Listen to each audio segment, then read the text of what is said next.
All right, so main topic for today, we're going to be talking about the Brandon Sanderson tabletop RPG because it's super topical. I don't know if you noticed last night, but yesterday he announced, or Monday, like late last night, something like that. He announced that he's got a COSMERE tabletop coming out.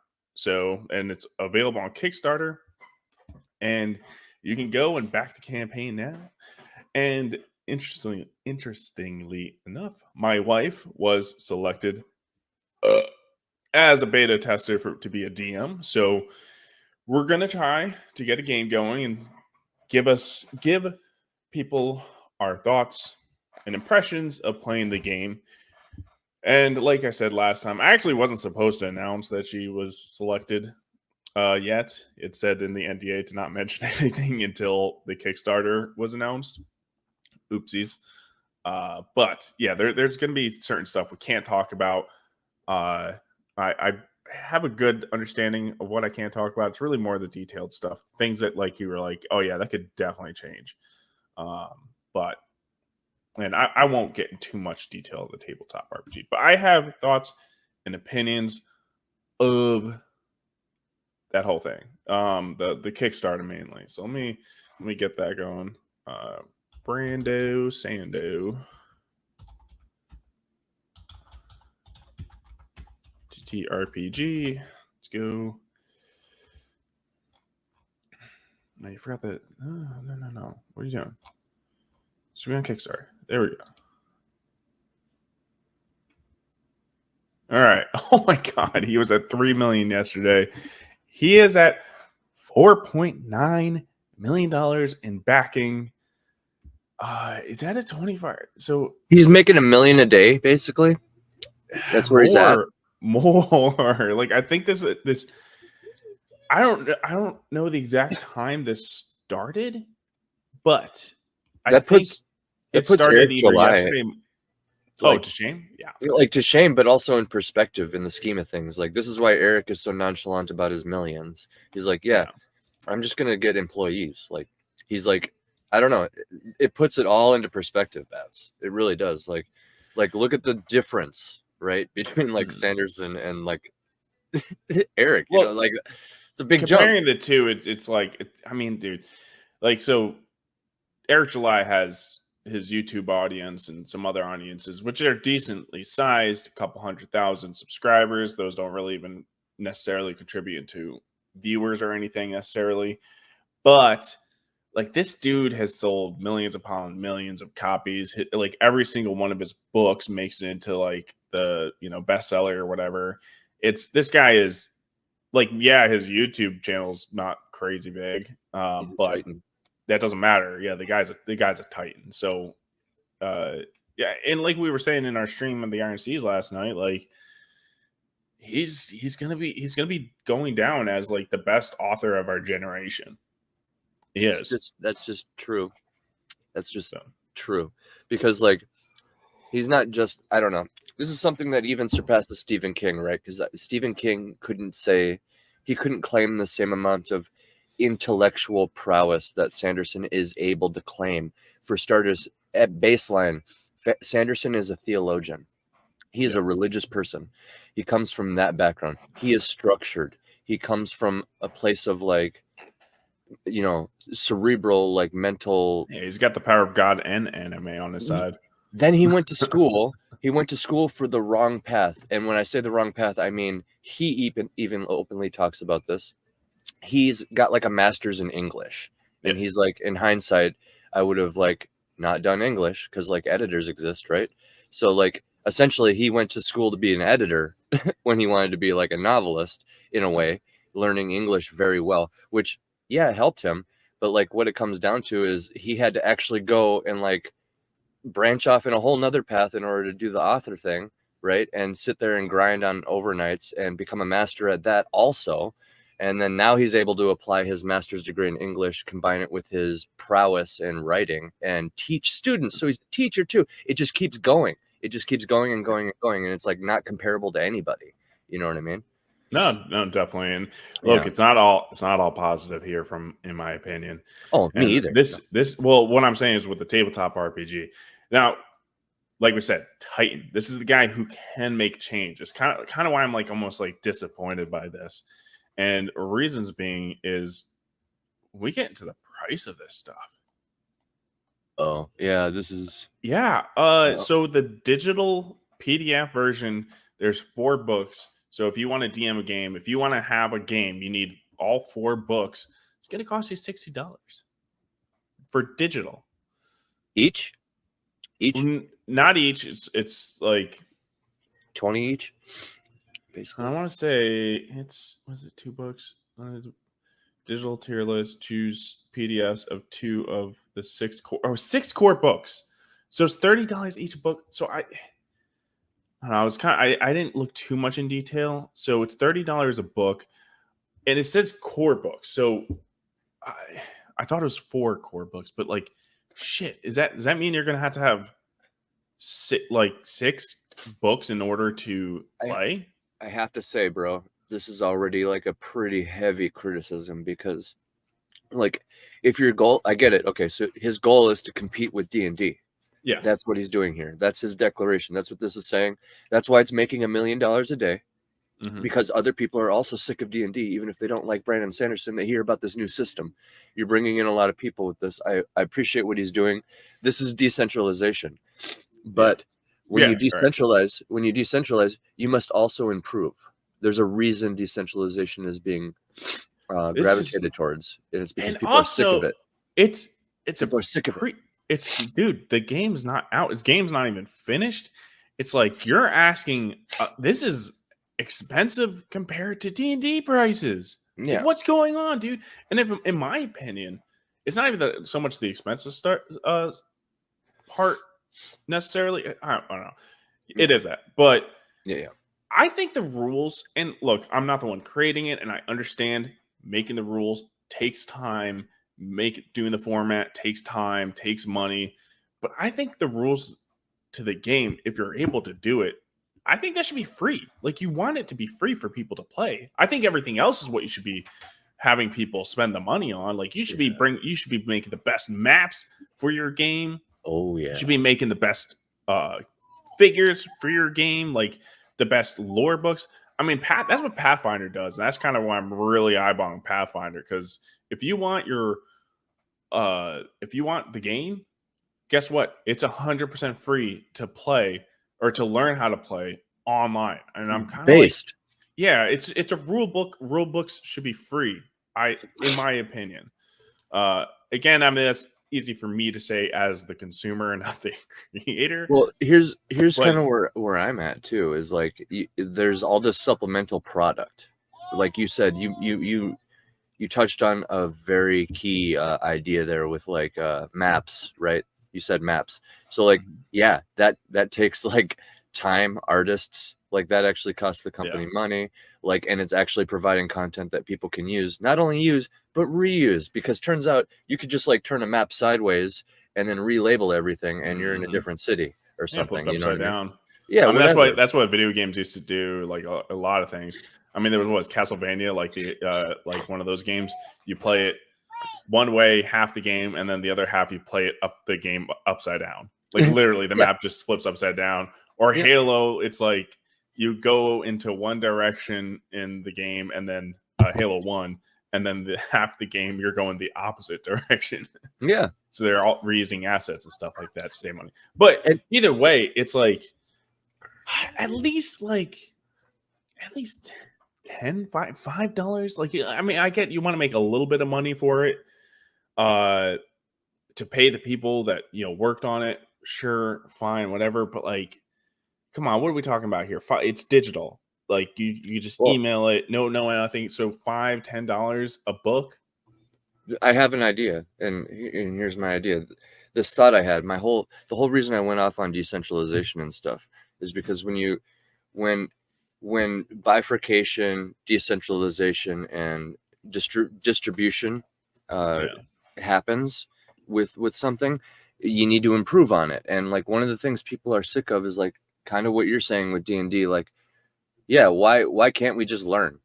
Since it's already a complicated game. And here's the other thing. All of his books are separate, you said? These are all separate books. Why? The rule books. Well, Yes. I'm assuming like one book is like a character book, one's like a Oh yeah. world book. So One's a yeah. There's what you're saying probably is together they form the tabletop encyclopedia that you would actually need, is what yeah. you're saying. Let's look And at the details. and if they have a package where they sell them all together, then I would argue take that same price that you're looking to make on that bundle and sell it for that.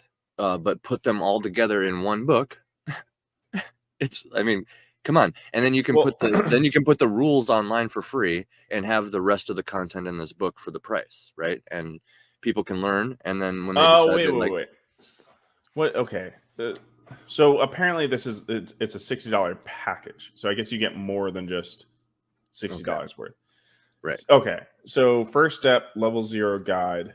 Is that the book? Okay, build your character as you play. This is 32-page level 0 adventure.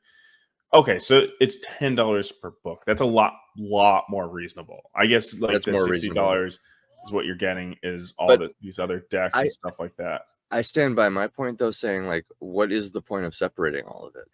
Like, really, at the end of the day, can you just take that price? Just put it in one big book. Oh, you need to make a certain amount of money? Okay, put that price tag on it, but then just put it all together, because this is one reason why people are looking for an alternative is D&D. Like, you're using D&D tactics here, Brandon Sanderson. Yeah, it's unfortunate. It's unfortunate. Even but I so, love you, right? Like, you know? Yeah, splitting up into 6 books that cost $10 each. Yeah. Why not just have one book cost $10? Like, you're gonna sell an epic, because like we talk about investment of time into a lot of like these indie authors and stuff, and we talk about how much time it takes to invest into that. Well, learning a new D&D game or new tabletop RPG, that's investment of time. That takes a crazy amount of time. And the biggest thing to try to pull people from like D&D is like do people want to spend the time, the effort to learn a whole new rules? You look at the cost sink fallacy or whatever, and that's kind of where people don't want to step into this other stuff. That's why Pathfinder, at least it's free, but even so, it's still hard to pull people to Pathfinder because it's again, I mean, time is more valuable than the money that they've already, That's more to that point then, right? If it's already such like a struggle, even when it's free, then I mean, putting a price tag on it and then also splitting it into multiple books, and it's like, come on, just how much money do you want to make? Okay, put that on there. 60? Okay, make it $60, but then just put it all together. I don't know. Like, no, I agree. And then and I will say this. Even with this cost and everything, this is still, with Brandon Sanderson being such a big name, it's still going to have an impact on D&D overall, especially with like all the drama. And I'm going to get into D&D drama later because there's been a lot of issues going on. Yeah. And here's the thing. He'll still get away with it. Like, maybe there'll be some other people that are pointing this out, like me, and I'm I get passionate about anything I talk about, so it's not like I care particularly, but I gotta call it when I see it. That is a flaw, Brandon. $60 to participate, and that's if you already have your own figurines and your dice and everything like that. Just even if it was $60, all in one book. That's the thing, all in one book, because you're spreading yourself out a lot in an area that I don't think is necessary, and I think it's an area that people are looking to improve on. So, and I get it. You don't technically need like figures and stuff. You can literally use like cotton balls or something like that. But still, pennies. Man, you want people to play it. It's just like pay to play. I don't know, man. It just seems dirty. Like I get it when you're paying for the art and everything like that, but people already don't have the time to. It's crazy. He can really put it at a value price. And again, if somebody like if the Pathfinder people are able to do it and they're finding their money in other ways, I would have liked it if Sanderson were doing that too as well. And here's the thing, right? With the way the game plays, it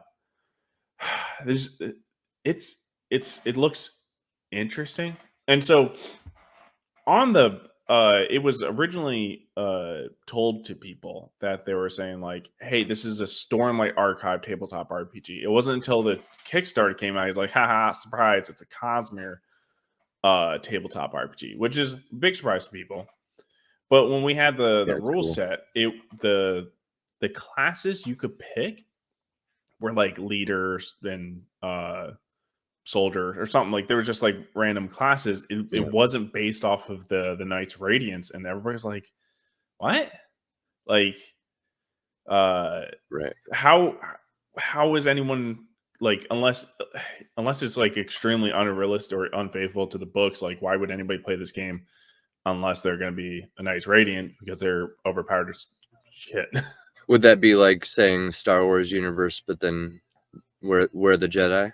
Where are those Jedi and Sith at? No, it's not even Not similar even power comparable. scale. Not even Yeah, because comparable. like you can reasonably see like a super soldier like Jango Fett. Jango Fett fight and stood his own to Obi-Wan Kenobi for a while. Like he can kill Jedi. So in that world, yeah, no, Oh, it's not really comparable. and he has. But go on. Yeah. But in this I'll go. world, it's like have you read Stormlight Archive at all? I read The Way of Kings. Okay, I mean, well, so you know if people like if you're a Knight Radiant, you're overpowered as hell comparatively to anyone else. But even if you have the shard plate and the shard blades, like you're already able to take on armies on yourself by yourself, Right. and nobody really stands a chance. So it's like it's weird. It's almost written like you have the opportunity to be like non-powered people and be effective, but it's just like okay. So is everybody going to be a Knight Radiant? And then there's also I think that's the idea. Yeah. yeah, which again, I mean, if that's the way he goes, like oh yeah, no, the intention is you do become a Knight Radiant. It's just you start off as like a normal person at first, maybe so.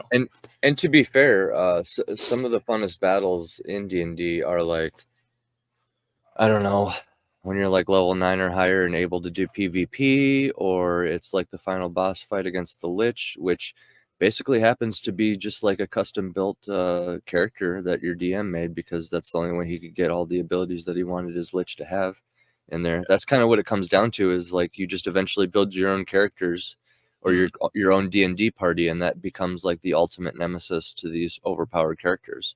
Is you literally need another competing spellcaster to counter your friend who's a wizard and knows his shit.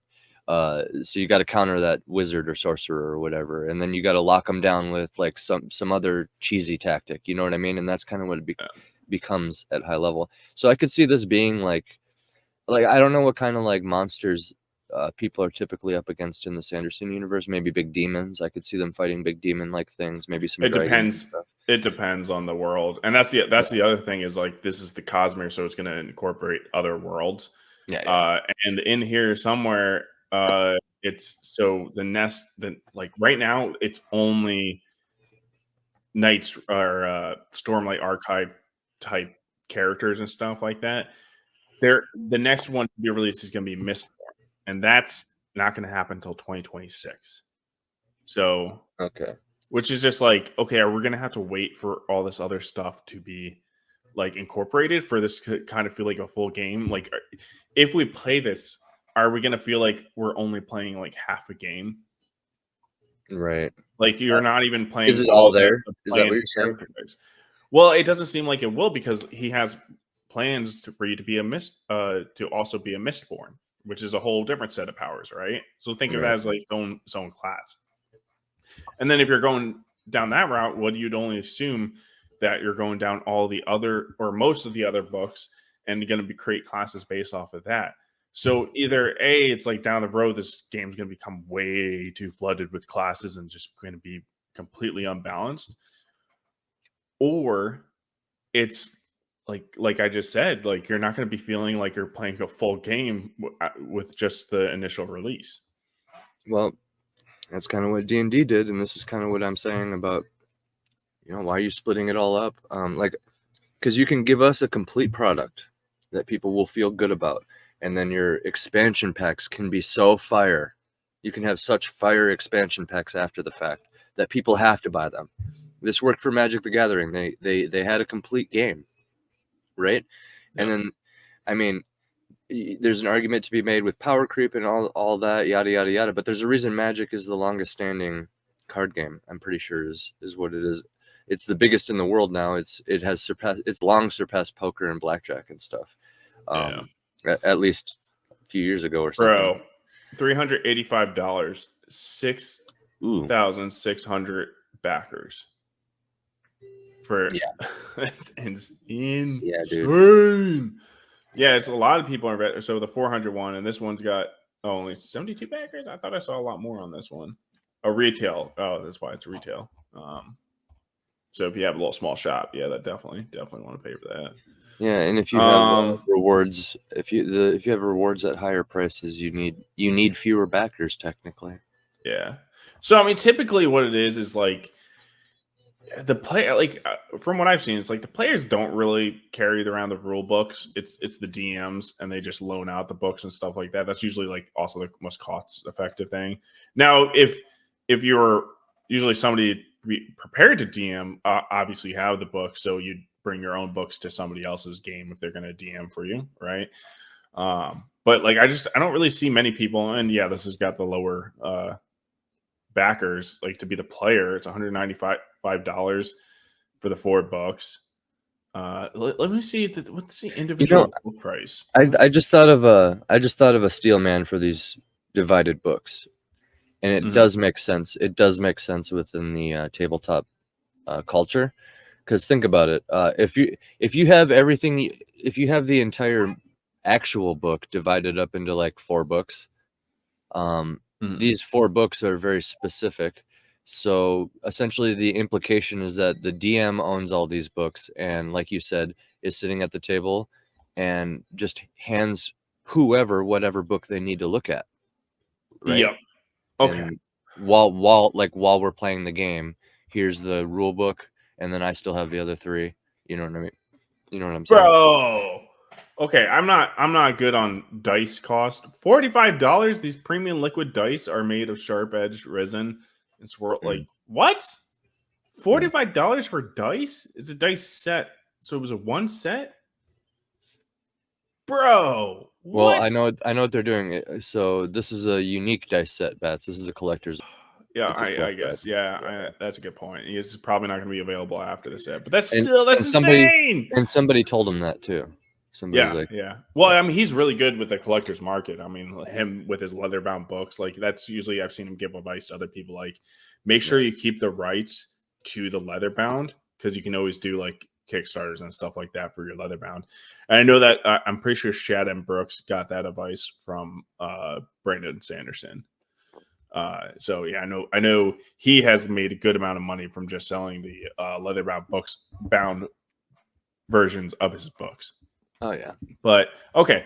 Here's some good prices. Painted figurines. They're all looks like it's all costing $15 for these figurines, and that's a really good price for fully painted figurines. Yeah, fully painted. That's really good. Yeah. Good, yeah. $25 for a miniature pack. That's pretty legit. So these miniatures are pretty well priced. So here's the thing. I actually was wrong about the $10 thing. I gotta look again to see what the digital price was called. The first step, level 0 guide. So this is like a certain book. It's a 32 page. I don't know if this is counted as one of the core books. I'll have to look at that again.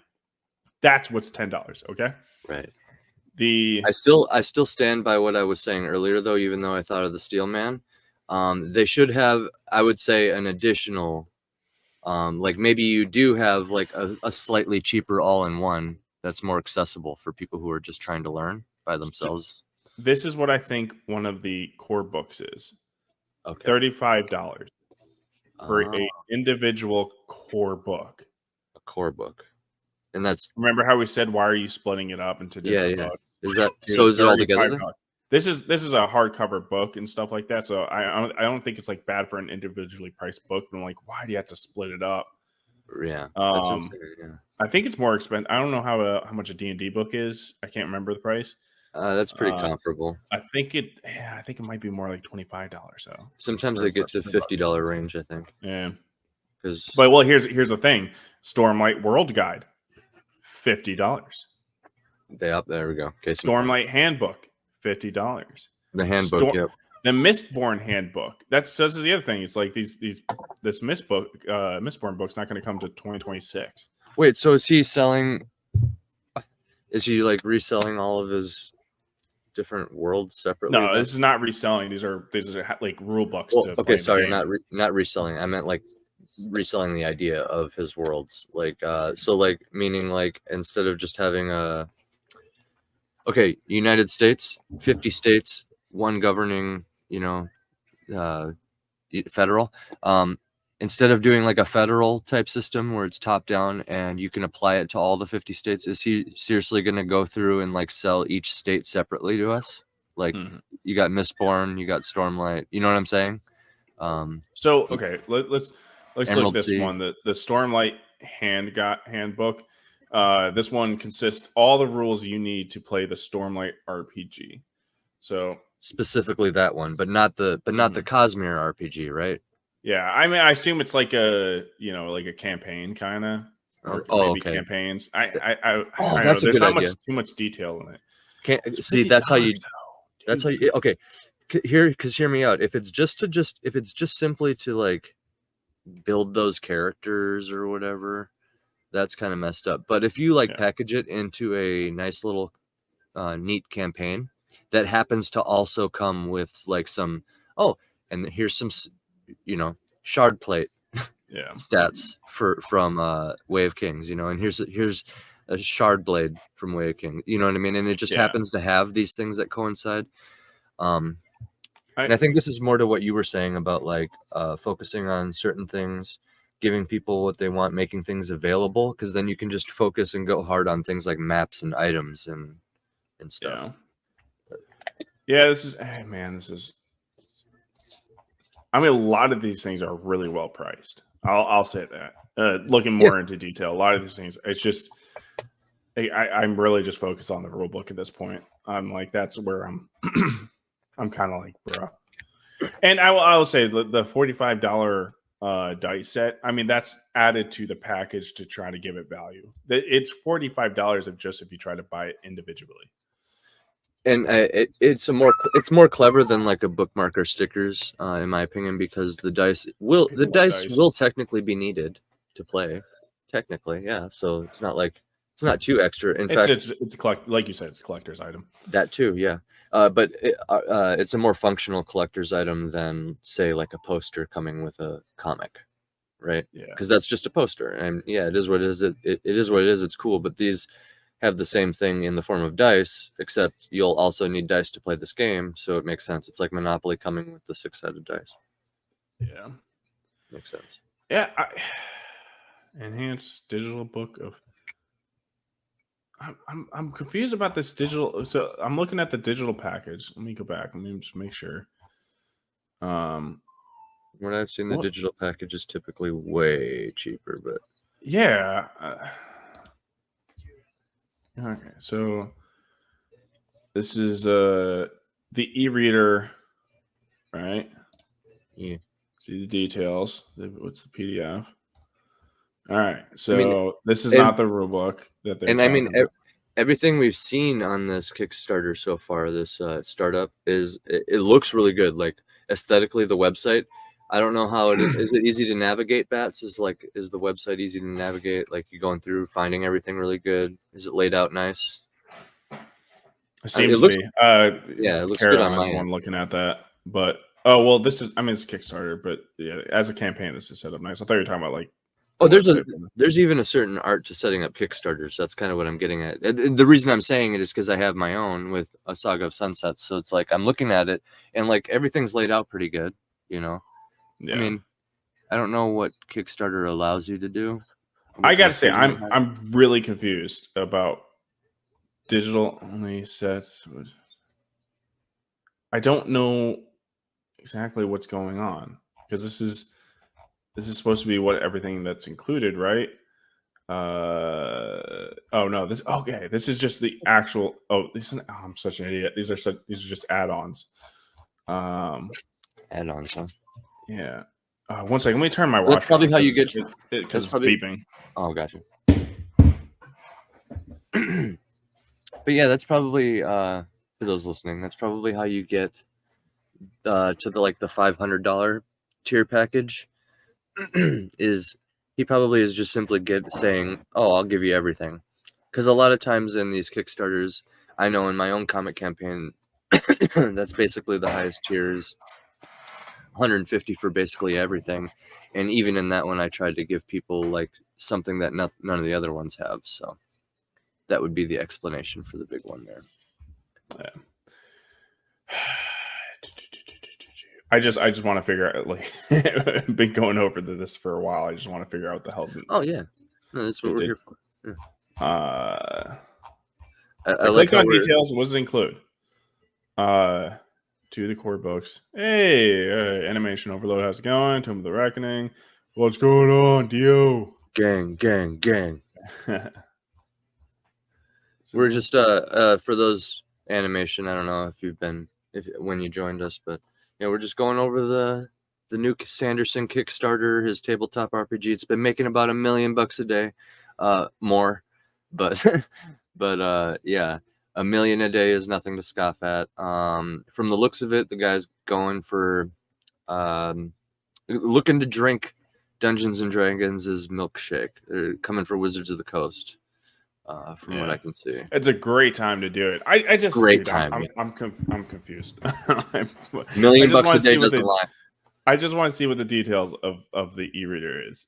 It's two of 6 core books, so I can only assume that you're paying $30 per digital PDF book. That's what I'm going with. If I'm wrong and somebody's able to point that out, please do, because that is where I'm like mostly concerned. Right? We go to the e-reader with the digital tier. Reiterate. What dip your toes into the COSMERE, this digital pledge tier? You choose PDFs of any 2 of our 6 core books. So core meaning it's kind of pretty necessary in order to play the game, right? So there's 6 core books necessary. Okay. Let's go into details. And you get 2 of them. Okay. All right. Optional add-ons. I don't want optional add-ons. Okay, here's where I'll bring back my argument. If it's digital, why do you need to divide it? Here's where my argument stands the strongest, I think. The digital tier should just have everything. Just put whatever price you want to make on the digital. It's invisible. Let's be real. It's invisible content. A single one of your books, Brandon Sanderson, with like 10,000 page long Brandon Sanderson book, is probably a fatter digital document than all this stuff. But that's a joke, obviously. But yeah, it's invisible. So like, just group it all together, because it's not like you can pass the digital thing around the table unless it's on your phone. So I can't really think of that. Like that same steel man that I thought of for dividing all the books up does not apply here at all in the digital, right? Because the argument was like, I thought of it after the fact. I was like, oh wait, having the books divided up would actually work at the table while you're playing. Like if somebody just needs to see the rules, there should be the option. Right. Just, you can still do this, I guess, if you want, but like give us the all-in-one option at least. Like put it all together. Just how much do you want to make? Put that price on there, all-in-one for the digital. Like that's why people go there. I don't know. Like I said, I must be retarded because I can't figure out the actual details of this stuff from this website. So hey guys, another trip on the short bus. That's Kickstarter for but what I'm getting from it is the digital is $30 per book of 6 of which you would need to participate in the game. That's $120 just to know the rules. That's insane. So I'm that's where I'm like really disappointed about this. Like we're not even like talking about reasonable prices at this point. That's crazy. Digital, dude. Where's the cost going? And again, if it was like all in one and stuff, you could put like just the core rules, like literally here's just how the game works online for free somewhere or something, and then that would get people, on the outskirts, just they would check out the rules. They're like, this is kind of cool. They learn the rules. It's like, hey, I know the rules. There's this free investment that I've put into it. I'm a little bit more inclined to buy like all this shit now. You know what I mean? Like, I think I'm gonna try this out, and then they get the all-in-one book digital version. But yeah, it's so right now from what I've seen though with the beta, like information is it does seem like there's some interesting classes and stuff, and you'll be able to see it once you see the sign the NDA. That once we get that all figured out, of course, Caroline still has to learn the game. Again, she's got to learn this game, and we're like, we're gonna play to see how it is. But even after learning the game, there's not really much incentive for us to buy the rest of the stuff. Like, I don't want to like learn the game and then also have to spend like, because we're gonna have to get the physical copies, right? So how much the physical copies? Freaking like 40, what was that, $46 splitting that, $47, 47.5, right? Dollars per book, and we need 6 of them. Hey, so we're looking at roughly $200 just to participate after we learned all the rules and stuff. Because of course, we learn the rules, but you still have to go back to the rule books constantly to figure out what's going on. Right. And a lot of people have trouble with the website, right? Mm-hmm. Hey man, I am thinking about doing what is it called for an intro, making a new one, doing with the Magic School Bus, but like Magic Store. Dude, that's a good idea. And you can, no. dude, with what Emily's been randomly showing us in the chat lately, you could probably whip up a pretty badass song for it too. Yeah, I could. Yeah, dude. Yeah. Anyway, I digress. That'd be great. That's my thoughts. The other thing I want to mention too is that like, yeah, I get obviously not every tabletop RPG is a sword and sorcery one, but I'm like, man, I feel like the sword and sorcery type is what really fits the tabletop RPG stuff the best. I'm curious how this is going to work from an RPG like standpoint, especially when, like, if you think about the books, right, you have to take oaths for the powers, at least for this type of power, not the other power systems in the COSMERE. So you got to take an oath, and I don't know, is that going to limit the way you can play? I mean, I guess there's a lot of different oaths you can take. I don't know.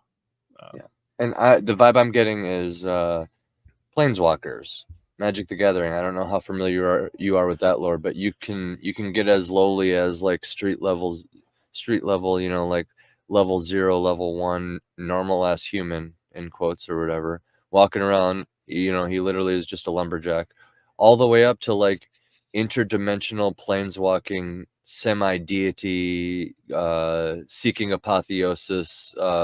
It's probably, I mean, if you know the Storm or the COSMERE lore, it probably would be similar. Yeah, right. Honestly. That's what I'm thinking, and I'm telling you, like right here, this is a great example too. This art right in front of us with these 3 characters, they straight up look like planeswalkers from Magic. I'm not gonna lie. Like, she basically is. Yeah, she's an elf color. Yeah, she can like teleport and stuff. Can she go to a different dimension? That's the thing. Okay, planeswalker. There you go. Mm-hmm. So boom. So yeah, I'm excited to do the beta testing. I'm not really excited for this. There's like, look, especially the people that the large audience of D&D people. It's like you're also asking them to spend, and these are the people to spend money, but like it's even more money to spend. They are. So it's my big disappointment of this. There's a character builder. Let's look at some of this information. Yeah, so I guess on the website is the character builder free? That's actually a good way to get people into it. If you make it so people can just sit there and spam character ideas, they will get so addicted and so like excited to play that they'll just start dumping their money on you. I've seen it with D&D.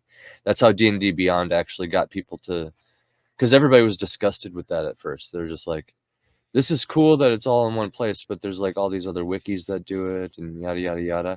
But then they took it a step further and had like all the actual content. They like partnered with Wizards of the Coast and stuff and became like an official thing, D&D Beyond. And, eventually people just started forking over that 50, like cha-ching. And it was literally, now it's like become just to get access to like your own characters like that. Literally they totally pulled a fast one on everybody, like it's just like, oh, you get this. It was like boiling the frog, and then the boiling moment happened, and then now it's like everybody has to use it in a way. And I mean, big selling point to this is there is going to be a lot of art that people are going to want to have their hands on. But yeah, so some of the mechanics in there. The Cosmere role-playing game uses an original system designed for a broad range of players, from role-playing novices to avid tabletop RPG hobbyists. The system's core mechanic is simple: roll a d20 sided die. Okay. But beyond that familiar rule, just about every aspect of the system has been purpose built to tell Cosmere stories. Some of the system's rules are subtle upgrades to traditional D20 based play, while other innovations are more obvious. Here are some of the things alpha playtesters have loved most about the Cosmere RPG. So plot die. Oh, they're special die. Okay, so you have to get special die. I mean, I guess you could just use a 6 die to just try to associate one of these symbols to it. There's millions of ways to do that. Yeah. The marking the die though changes the weight, unfortunately. So yeah, but there's a way. In the Cosmere RPG, when a character attempts something risky or dramatic, the GM can tell them raise the stakes. That's when the player adds the plot die. Oh, interesting. To their D20. This is a special die that can add an opportunity or complication to the results of a skill test. Interesting. All right. The D20 can also generate an opportunity, natural 20, or a natural 1. Okay. So I'm wondering if you're kind of getting D1, D20 type of effects by rolling this dice. Does that make sense? It's essentially okay. So here's the way I'm rationalizing it. Bats, you're like, I do this, and I'm like, okay, roll a d20, and then I look at the result, and I'm like, oh shit, we got to see if this is an opportunity or a complication, because this is getting kind of hairy, and then I roll it. Okay, this is an opportunity. So even though you critically failed, you get the attention of so and so over here. So now it's this opportunity, but as a DM, I would make you work for that too. So instead of just giving you something else, I would just have you notice something as you're laying in the dog shit you just slipped in or something. Yeah. It seems a little vague. It's which is fine. I see why he's doing it. Here's the reason. Okay, because when the DM is able to say, "Hey, everybody at the table, watch this," and he rolls the dice decides what's going to happen. So it's making it less. It's distancing the DM from making personal choices affiliated directly at characters. It's distancing the DM. Yeah. So when things turn out bad, you can't just attack the DM and say, "Dude, you just hate me. You heard who I'm voting for, and you're just fucking picking on me. You rolled for this, buddy." Yeah. I rolled the dice right in front of you. I don't know what to tell you, but it's not because of your politics. You know what I'm saying? So yeah. All right, so let me read this. Yeah. During combat, storytelling is at its most zoomed in. The system's first twist is its dynamic initiative order. Every round, the Cosmere RPG offers players a choice between fast turns, taking 2 actions before NPCs can act, and slow turns, taking 3 actions. The list of actions in combat also includes some fresh options, like using gain advantage to outwit an enemy and the ability to graze a foe when you roll poorly. Okay. For more on combat, here's another video. Jim, I don't want to necessarily we've already been talking about this probably a little bit too long. I will be right back. You keep going. I'm going to change my song real quick. Sure. Yeah. No, I think that there was one last thing I was going to mention. It's so we did notice one of the classes is kind of built to avoid combat. So that seems interesting. But we'd have to I'd have to look into more detail what's going on that. But that's an interesting kind of mechanic that you just have a whole character is to avoid combat. But then it's okay, cool. Is it still going to be fun in combat if you're doing that? Right. But it does make sense. Yeah. I'm assuming this is kind of more, the world of the Stormlight Archive it's very a lot of war, right, going on. So right, you usually do want to avoid conflict when necessary. Oh yeah, for sure. I'll be right back. Yeah, I know you said it, but So choose paths, most D20 RPGs, characters, choose special class, defines the capabilities. A multi-classing tends dramatic to what's characters. Sorry, guys, I'm kind of mumbling here. Every character begins with at least one talent taken from heroic path, agent, envoy, hunter, leader, scholar, or warrior.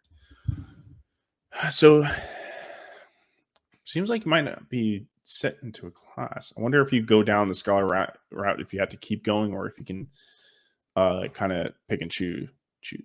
I gotta go later, man. Thanks for coming in. Overload.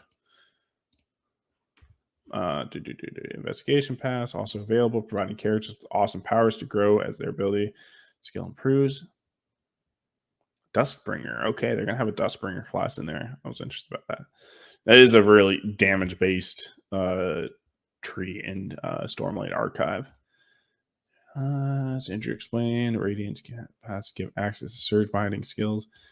So that's what I'm saying. Is like, isn't everyone gonna pick a surge binding skill? Like, why would you not? But Lemon RPG. Brand standards, exciting books provided materials, scope. Either way, guys. Okay, listen, I've talked about this enough. I wanted to already clip this and kind of make its own video, put on my channel. So let me just end it here. Wait, what? Oh, whoa! First wave, second wave. Reader. Oh, okay. $15. What do you mean, reader? I'm confused, man. I'm confused. I'm just too retarded to understand what's going on. I'm going to do more research into this, obviously, and of course, my wife's going to do more research into this. But it is very exciting for somebody to attack, like essentially be on the attack against D&D. I'm sure those Wizards of the Coast is scared real bad right now, and that's good because they suck. And let me kind of transition into some more Wizards of the Coast news.